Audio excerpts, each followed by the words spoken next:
ଦେଖ ପିଲେ ଆଜି ଆମେ ସପ୍ତମ ଶ୍ରେଣୀ ଗଣିତ ବହିର ଅଭ୍ୟାସ କାର୍ଯ୍ୟ 8.5 କ୍ୱେଶ୍ଚିନ୍ ଆନ୍ସର କରିବା ପୂର୍ବରୁ ତା ବିଷୟରେ ବହୁତ ସାରା ଜିନିଷ ଆମକୁ ଜାଣିବାକୁ ପଡ଼ିବ। ତାହେଲେ ଆଜି ଆମେ ଏ ଚାପ୍ଟରରେ ଚଳନ ବିଷୟରେ ପଢ଼ିବା। ଚଳନ କାହାକୁ କୁହାଯାଏ? ଦେଖ ମୁଁ ଏଠି ଲେଖି ସାରିଛି ନା ଯେତେବେଳେ ଗୋଟିଏ ଚଳରାଶିର ପରିବର୍ତ୍ତନ ଉପରେ ନିର୍ଭର କରି ଅନ୍ୟ ଏକ ଚଳରାଶିର ପରିବର୍ତ୍ତନ ଘଟିବ ତାହାକୁ ଆମେ କ'ଣ କହିବା? ଚଳନ ବୋଲି କହିବା। ଫର ଏକ୍ଜାମ୍ପଲ୍ ମୁଁ ଏଠି କହିଛି ଧରିନିଅ ଗୋଟେ ଗାଡ଼ି 1 ଲିଟର ପେଟ୍ରୋଲ ଯାଉଛି 5 କିଲୋମିଟର। ଯଦି ମୁଁ 1 ଲିଟର ପେଟ୍ରୋଲ ଜାଗାରେ 2 ଲିଟର ନେବି ତାହେଲେ କେତେ କିଲୋମିଟର ଯାଇପାରିବ? 10 କିଲୋମିଟର। 2 ଲିଟର ବାଲା ଜାଗାରେ ଯଦି ମୁଁ 3 ଲିଟର ନେଲି ତାହେଲେ 15 କିଲୋମିଟର। ତ ଦେଖ ତୁମେ ଯେତେ କ'ଣ କରିବ ନା ପେଟ୍ରୋଲ ପରିମାଣ ବଢ଼ିବ ସେତେ ଅଧିକ ବାଟ ତୁମେ ଯାଇପାରିବ। ତାହେଲେ ଏଇ ଯେଉଁ ଯିବାଟା ଏଇ ଯେଉଁ ଦୂରତା ଅତିକ୍ରମ କରିବାଟା କାହା ଉପରେ ଡିପେଣ୍ଡ କରୁଛି? ପେଟ୍ରୋଲର ପରିମାଣ ଉପରେ ନିର୍ଭର କରୁଛି। ସେ ତୁମେ ଲିଖିଛି ଏଠାରେ। ତ ଏଠାରେ ପେଟ୍ରୋଲର ପରିମାଣ ଅନୁଯାୟୀ ଦୂରତା କ'ଣ କରୁଛି? ବଢ଼ୁଛି। ତାହେଲେ ପେଟ୍ରୋଲ ଉପରେ ନିର୍ଭର କରୁଛି ଦୂରତା। ଯେତିକି ପେଟ୍ରୋଲ ବଢ଼ିବ ଏ 3 ଲିଟର ଅଛି ପୁଣି 4 ଲିଟର ବଢ଼େଇଦେବି ହେଲା। 4 ଲିଟର ବଢ଼େଇଲେ କେତେ କିଲୋମିଟର ଯିବ? ନା 20 କିଲୋମିଟର ଯିବ। ଯେତେ ଲିଟର ଆମେ କ'ଣ କରିବା ନା ପେଟ୍ରୋଲ ପରିମାଣ ବଢ଼େଇବା ସେତେ ଦୂରତା ଅତିକ୍ରମ କରିବା। ତାହେଲେ ଦୂରତାଟା ଏଠି କାହା ଉପରେ ନିର୍ଭର କଲା? ପେଟ୍ରୋଲର ପରିମାଣ ଉପରେ ନିର୍ଭର କଲା। ସେୟା ତ ଲେଖାଯାଇଛି ଯେ ଗୋଟେ ଚଳରାଶିର ପରିବର୍ତ୍ତନ ଉପରେ ନିର୍ଭର କରି ଅନ୍ୟ ଆଉ ଗୋଟେ ଚଳରାଶି ପରିବର୍ତ୍ତନ ହେଉଥିବ। ୟା ଉପରେ ନିର୍ଭର କରିକି ଇ ପରିବର୍ତ୍ତନ ହେଉଛି। ଠିକ୍ ଅଛି, ଚଳନ ବୁଝିଗଲା। ଚଳନ ଆମର କେତେ ପ୍ରକାରର? ନା 3 ପ୍ରକାରର। ନର୍ମାଲି କେତେ ପ୍ରକାର? 3 ପ୍ରକାର। ସଳଖ ଚଳନ, ପ୍ରତିଲୋମ ଚଳନ ଆଉ ଯୌଥ ଚଳନ। ବର୍ତ୍ତମାନ ଆଜି ଯେଉଁ ଆମେ ପଢ଼ିବା 8.5 ଅନୁଶୀଳନୀରେ ସେଇଟା କେବଳ କେଉଁଟା ପଢ଼ିବା? ନା ସଳଖ ଚଳନ ପଢ଼ିବା। ପ୍ରତିଲୋମ ଚଳନ ବିଷୟରେ ଆମେ 8.6ରେ ପଢ଼ିବା। ଆଉ ଯୌଥ ଚଳନ ତ ଆମର ନାହିଁ, ସେଇଟା 8th କ୍ଲାସ୍ରେ ଅଛି। ଠିକ୍ ଅଛି, ତାହେଲେ ଆଜି ଆମେ ଏଇ ଯେଉଁ 8.5 ଚାପ୍ଟରରେ କାହା ବିଷୟରେ ପଢ଼ିବା? ସଳଖ ଚଳନ ବିଷୟରେ ପଢ଼ିବା। ସଳଖ ଚଳନ କ'ଣ? ନା ସଳଖ ଚଳନ ସାଇଡ଼୍ରେ ଦେଖ ମୁଁ ଯୋଡ଼େ ସିମ୍ବଲ ନେଇଛି। ଦୁଇଟା ଆର ଉପରକୁ ଅଛି ଆଉ ଦୁଇଟା ଆର ତଳକୁ ମଧ୍ୟ ଅଛି। ତା ଅର୍ଥ କ'ଣ? ଧରିନିଅ ଗୋଟେ କୋଶ୍ଚିନ୍ ଦେଇଛି ଲେଖାଯାଇଛି, ଆମେ କେମିତି ଜାଣିବା ଯେ ସେ କୋଶ୍ଚିନ୍ଟା କେଉଁ ଚଳନରେ ଅଛି? ସଳଖ ଅଛି ନା ପ୍ରତିଲୋମୀ ଅଛି ନା କେଉଁ ଚଳନରେ ଅଛି? କେମିତି ଜାଣିବା?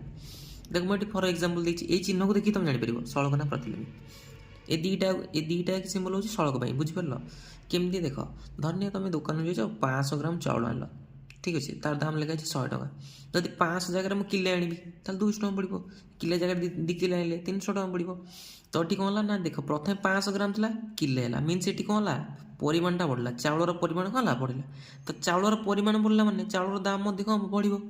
ଯେତେ ତୁମେ ବଢ଼ି ଚାଲିବ ସେତିକି ଏପଟ ମଧ୍ୟ ବଢ଼ି ଚାଲିବ। ତାହେଲେ ଦେଖ ଦୁଇଟା ଆର ମିଳିଗଲା ଆମକୁ। ଯଦି ଏଠି ଚାଉଳର ପରିମାଣ ଆଉ ଚାଉଳର ଦାମ୍ ଦୁଇଟା ଯାକି ବଢ଼ିଲା ତାହେଲେ ସେଇଟା କେଉଁ ଚଳନ ଅନ୍ତର୍ଭୁକ୍ତ ହେଇଯିବ? ସଳଖ ଚଳନର ଅନ୍ତର୍ଭୁକ୍ତ ହେଇଯିବ। ବୁଝିପାରିଲ? ଯେତେବେଳେ ଆମେ କୋଶ୍ଚିନ୍ ପଢ଼ିବା ଦୁଇଟା ଆମକୁ କ'ଣ ମିଳିଯିବ? ଚଳରାଶି ମିଳିଯିବ। ସେଇ ଚଳରାଶିମାନଙ୍କୁ ଯଦି ଦେଖିବ ଦୁଇଟା କି ବଢ଼ୁଛି ତାହେଲେ ଆମେ ଜାଣିନୁ ନା କେତେ ପରିମାଣ ହେବ କ'ଣ ହେବ, ସେଇଟା ପରବର୍ତ୍ତୀ ସମୟରେ କୋଶ୍ଚିନ୍ ଆସିବ ତୁମେ କ୍ଲିୟର ହେଇଯିବ କଲାବେଳେ। ଯେତେବେଳେ ଦୁଇଟା ଯାକି କ'ଣ ହେଉଥିବ? ବଢ଼ୁଥିବ କିମ୍ବା ଦୁଇଟା ଯାକି କମୁଥିବ ତାହେଲେ ସେଇଟା ଦୁଇଟା କି କ'ଣ ହେଇଯିବ? ସଳଖ ଚଳନ ଅନ୍ତର୍ଭୁକ୍ତ ହେଇଯିବ। ଏଠି ବି ଉଦାହରଣ ଦେଇଛି, 5 ଲିଟର ପେଟ୍ରୋଲ 5 କିଲୋମିଟର ଯାଉଛୁ, 4 ଲିଟର ପେଟ୍ରୋଲ 4 କିଲୋମିଟର ଯିବୁ, 3 ଲିଟର ପେଟ୍ରୋଲ 3 କିଲୋମିଟର ଯିବୁ। ତ ଏଠି କ'ଣ ହେଲା? ପେଟ୍ରୋଲର ପରିମାଣ କ'ଣ ହେଲା? କମିଲା। ତ ସେ ଅନୁସାରେ ଦୂରତା ମଧ୍ୟ କ'ଣ ହେଇଯାଉଛି? କମିଯାଉଛି। ତାହେଲେ ଏଇଟା କମୁଛି, ସେଇଟା ମଧ୍ୟ କମୁଛି। ତାହେଲେ ଏଇଟା ମଧ୍ୟ କାହାର ଅନ୍ତର୍ଭୁକ୍ତ ହେବ? ଏଇ ଦୁଇଟା କି ସଳଖ ଚଳନର ଅନ୍ତର୍ଭୁକ୍ତ ହେବ। ଖାଲି ତୁମେ ସିମ୍ବଲିକାଲି ମନେ ରଖ, ଦୁଇଟା କି ବଢ଼ୁଥିଲେ କିମ୍ବା ଦୁଇଟା କି କମୁଥିଲେ ସେ କାହାର ଅନ୍ତର୍ଭୁକ୍ତ ହେବ? ସଳଖ ଚଳନର ଅନ୍ତର୍ଭୁକ୍ତ ହେବ। ସଳଖ ଚଳନ ଗୋଟେ ଫର୍ମୁଲା ଅଛି, x1 y2 ସମାନ x2 y1। ଠିକ୍ ଅଛି, ଆକୁ ଆମେ ୟୁଜ୍ କଲେ କୋଶ୍ଚିନ୍ ତୁମେ କ୍ଲିୟର ହେବ। ଆଉ ଗୋଟେ ସବୁଠାରୁ ଇମ୍ପୋର୍ଟାଣ୍ଟ କଥା ଏଠି ଲେଖାଯାଇଛି, ଯେତେବେଳେ ହରଣ ସମାନ ଥିବ ସେତେବେଳେ ଆମର ଯେଉଁ ବକ୍ସ ଗୁଡ଼ାକ ସଳଖ ଚଳନ ହେବ। ଗୋଟେ ବକ୍ସ ଦେଇଥିବ ପଚାରିଥିବ ଏଇଟା ସଳଖ ଚଳନ ଅଛି ନା ପ୍ରତିଲୋମ ଚଳନ ଅଛି ନା କେମିତି ଜାଣିବା? ନା ସେମାନଙ୍କର ଯଦି ହରଣ ସମାନ ହେବ। ଦେଖିବା ଏଇନା 1 ନମ୍ବର କୋଶ୍ଚିନ୍ ଦେଇଥିବ 8.5ର 1 ନମ୍ବର କୋଶ୍ଚିନ୍ ଅଛି।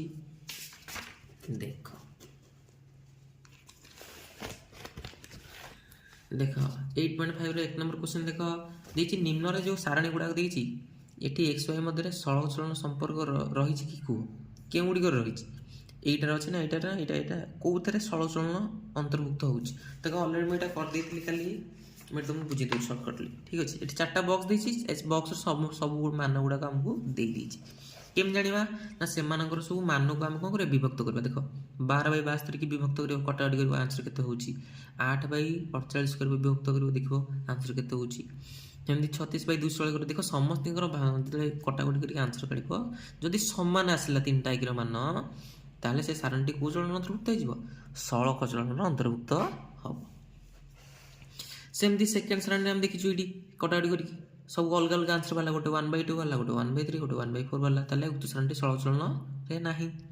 ସେମିତି ଗ ନମ୍ବର ଦେଖିଲୁ 1/2 ଗୋଟେ ବାହାରିଲା, 2/3 ଗୋଟେ ବାହାରିଲା, 3/4 ଗୋଟେ ବାହାରିଲା, ଯେତେବେଳେ କଟାକଟି କଲୁ ତାହେଲେ ସେଇଟା ତ ହେବନି କାରଣ ସମାନ ବାହାରିଲାନି। ଘ ନମ୍ବରରେ କ'ଣ ହେଲା ନା ସମସ୍ତେ କାଟିଲା ପରେ ଆନ୍ସର 2 2 2 ତିନିଟା ହିଁ ବାହାରିଛି। ତାହେଲେ ଏଇଟା କେଉଁ ଚଳନ ହେଇଛି ଅନ୍ତର୍ଭୁକ୍ତ ହେଇଯିବ, ସଳଚଳନ ଅନ୍ତର୍ଭୁକ୍ତ ହେବ। ତାହେଲେ ଆମର କ'ଣ ହେଲା ନା ପ୍ରଥମଟା ସଳଚଳନ ଅଛି, ଆଉ ଏଇ ଯେଉଁ ଘ ନମ୍ବର ବକ୍ସଟା ମଧ୍ୟ ସଳଚଳନ ଅଛି, ବାକି ଏ ଦୁଇଟା କି ସଳଚଳନ ନାହିଁ କାରଣ ଭାଗଫଳ ଆମର ସମାନ ବାହାରିଲାନି। ନେକ୍ସଟ 2 ନମ୍ବରରେ ଆସିଲା ହାରି ସଳଚଳନ ଦିଆଯାଇଥିବା ସାରଣୀ ଗୁଡ଼ିକରେ ଥିବା ତାରକା ଚିହ୍ନ ସ୍ଥାନରେ ଉପଯୁକ୍ତ ମାନ ନିର୍ଣ୍ଣୟ କର। ମିନ୍ସ ସେ ଅଲରେଡ଼ି କହିଥିଲା ଏଇ ଦୁଇଟା କି ବକ୍ସ ସଳଚଳନରେ ଅଛି, ଆକୁ ଭାଗ କଲେ ଆମର ଆନ୍ସର ସବୁ ସମାନ ବାହାରିବ। ଯଦି ବାହାରିବ ଏଇ ଯେଉଁ ସ୍ଥାନମାନଙ୍କର ଯେଉଁ ଷ୍ଟାର ଚିହ୍ନ ଅଛି ତାର ମାନ କାଢ଼। କେମିତି କାଢ଼ିବା ବହୁତ ସହଜ। ପ୍ରଥମେ ସେ ବକ୍ସଟାକୁ କରିଦେବା, ତାକୁ ଟିକେ ଭିନ୍ନ ଧରଣରେ ଲେଖିବା। ଦେଖ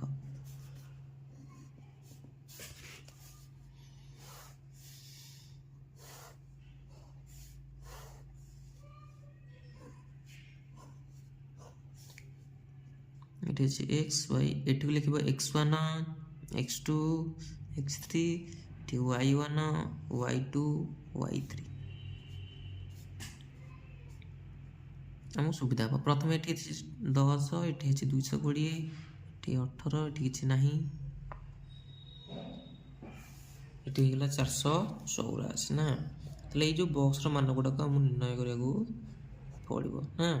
ଫର୍ମୁଲା ଆମେ ଜାଣିଛୁ, ପ୍ରଥମ ବକ୍ସର ଫର୍ମୁଲା କାଢ଼ିବା ପାଇଁ ଆମେ ପକାଇଦେବା ଡାଇରେକ୍ଟ x1 y2 ସମାନ x2 y1, ନହେଲେ ନଚେତ ଏମିତି ମଧ୍ୟ ପକାଇ ପାରିବ এইটা ବିଭକ୍ତ এইটা ସମାନ এইটা ବିଭକ୍ତ এইটা, ତାକୁ ଗୁଣ ଗୁଣ ଗୁଣିଦେବା। ଦେଖ ମୁଁ ଏମିତି ଲେଖିଦେଉଛି x1/y1 ସମାନ x2/y2, ଏମିତି ଲେଖିଦେବ, ତାକୁ ଗୁଣ ଗୁଣ ଗୁଣ ହେଇଯିବ, ଏଇଟାକୁ ଏଇଟା ଏଇଟାକୁ ଏଇଟା, ତାହେଲେ x1 ସରି ବାଉଳା ଲେଖିଦେଲି y2, ଠିକ୍ ଅଛି ଠିକ୍ ଅଛି। ତାହେଲେ x1 y2 ସମାନ x2 y1, ଏଠି ମଧ୍ୟ ପରବର୍ତ୍ତୀ ବକ୍ସରେ ମଧ୍ୟ ସେଇଆ କରିବା। ଠିକ୍ ଅଛି, ପିଲା ଏ ଫର୍ମୁଲାଟା ପକେଇଲା ନା ପିଲା ପ୍ରାୟ ସମୟ ବାଉଳ ଚଳା ହୁଅନ୍ତି। ଏଇଟା ଗୋଟେ ସହଜ, ଯେଉଁ ବକ୍ସର ମାନଟା ପଚାରିଛି ସେ ଦୁଇଟା ବକ୍ସ, ଆଉ ଯେଉଁ ଦୁଇଟାର ବକ୍ସର ମାନ ସମ୍ପୂର୍ଣ୍ଣ ଦେଇଥିବ ସେ ଦୁଇଟା ବକ୍ସକୁ ନେଇଯିବ, ତାକୁ କୋଣ କୋଣ ଗୁଣିଦେବ, କୋଣ କୋଣ ଗୁଣିଦେଲେ ହେଇଯିବ ଆମର କ'ଣ ସଳଚଳନ ଫର୍ମୁଲା ଏଇଠି ବାହାରିଲା ଏଇଠି। ଠିକ୍ ଅଛି, ଏବେ ମାନ ପକାଇ ଦିଅ। ତାହେଲେ x1 କେତେ ହେଉଛି ଆମର 10 × y2 ଦେଇନି, ହେଇଗଲା ଆମର 18 ଗୁଣନ 220, ତାହେଲେ y2 ସହିତ 10 ଗୁଣା ହେଇକି ସବୁଠୁ ହେଲେ ହରାଯିବ, 0 0 କଟିଗଲା, 18 × 22 ହେଇଗଲା ଆମର କେତେ, ଏଠି ମୁଁ ଅଲରେଡ଼ି ଗୁଣିଥିଲି 396, ଆଇ ଥିଙ୍କ 396 396। ଦେଖ ତାହେଲେ ଆମର ଯେଉଁ ଏଇ ଯେଉଁ y2ର ମାନ କେତେ ବାହାରିଲା 396। ଏବେ ଦେଖ ତାପର ବକ୍ସର ମାନ କାଢ଼ିବା। ମୁଁ କ'ଣ କହିଥିଲି, ଯେଉଁଟା ଦେଇନି ସେଇ ଦୁଇଟା ବକ୍ସ ନେବ, ଆଉ ତା ପଛ ଦୁଇଟା ବକ୍ସ ନେବ, ବା କିମ୍ବା ତୁମେ ଏଇ ଦୁଇଟା ବକ୍ସ ମଧ୍ୟ ତା ସହିତ ନେଇପାରିବ ତମ ଇଚ୍ଛା।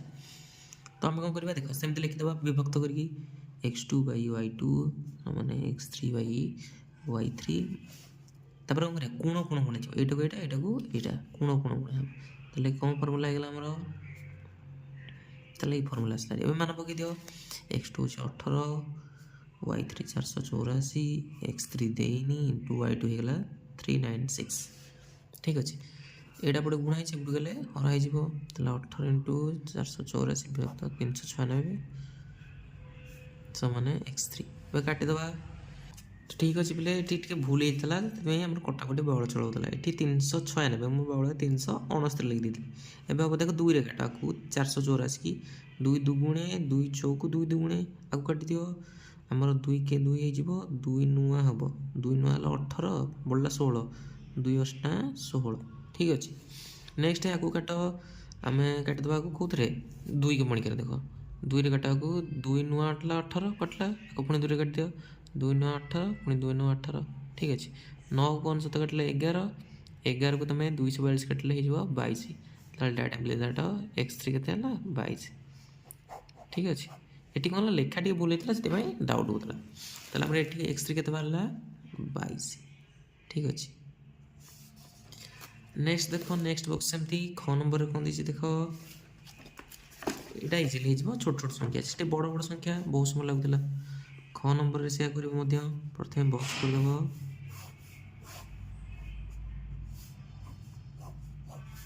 ଏଠି x y x1 ସରି x2 x3 y1 y2 y3, यार मान ଦେଇଛି 14, ଏଇଟା ଦେଇନି, यार मान 2 यार मान 4 यार मान देनी यार मान 76 कौन करिया ना एटा विभक्त एटा समान एटा विभक्त एटा करदवा ताले x1 / y1 समान x2 / y2 कोण कोण गुणा हबो ताले x1 y2 समान x2 y1 मान पके दियो 14 गुणन 4 समान 2 गुणन y1 दुईटा गुणा है पुटे से हरा 14 गुणन 4/2 समान y1 2 दुगुणे 14 गुणे 28 ताले y1 केते वाला 28 ताले केते 28 सेमती यार मन काढिया गले एटा व्यक्त एटा सने एटा व्यक्त एटा किंबा या ए दुटा सहित ए दुटा मध्ये नै परिबो तम इच्छा ठीक अछि ताले केते बा x2 / y2 समान x3 / y3 गुण गुण गुणित x2 y3 समान x3 y2 मान पके दवा 2 गुणन 76 समान हे जिवो x3 गुणन 4 4 गुणा है उड़े हरा हो